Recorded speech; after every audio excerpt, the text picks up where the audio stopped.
What's going on, everybody? Gator here with 413 Outdoors, and I'd like to thank you for tuning in. Today we're going to be talking about how to fish the ice flies we learned to tie in the last video. As you may have noticed, sorry about touching the mic there, I'm actually using this as a mic now, so hopefully have a little bit better audio. Let me know if you like it or if you want me to go back to the old mic.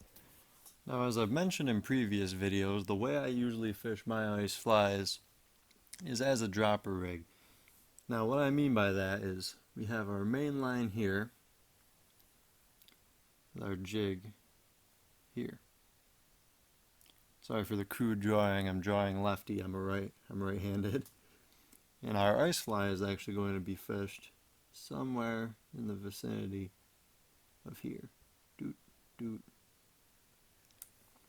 Now what that does is that allows us to have our big flashy bait here. In the demonstration I'll be using a big silver jig I typically use tipped with a wax worm.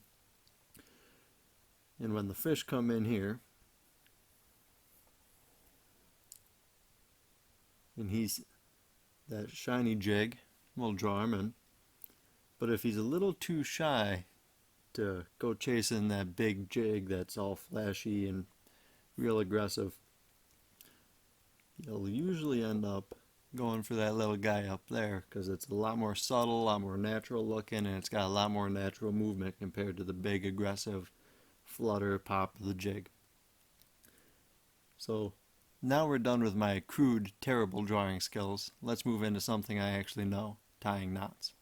So to get this rig moving, I've just got my jig and stick here, and this is 4-pound test. This is my rod I typically use for perch and bluegill.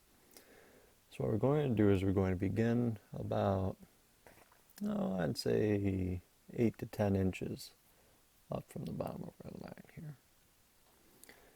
What we're going to do is we're going to tie a Palomar knot onto our ice fly.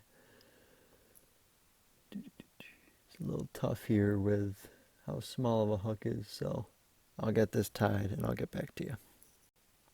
Okay, that's better.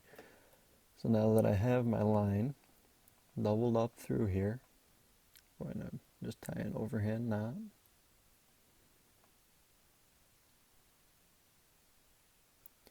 Through there like that.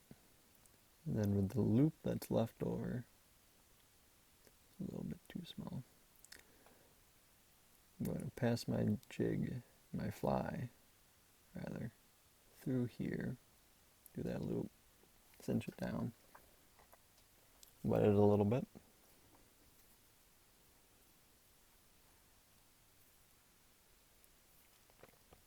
And as you can see, I'm holding both ends there.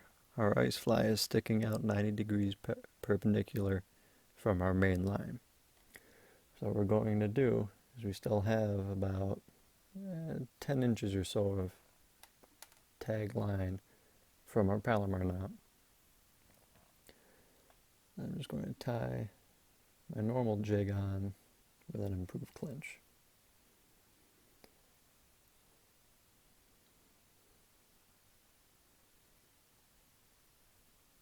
Now if you don't know these knots and you would like me to make a video explaining that, I'd be more than happy to.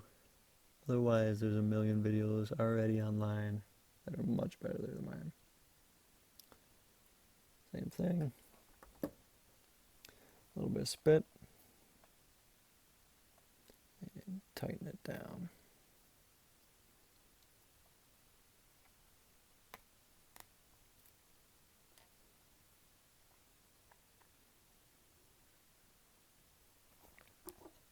Use my knife here to trim off the tag.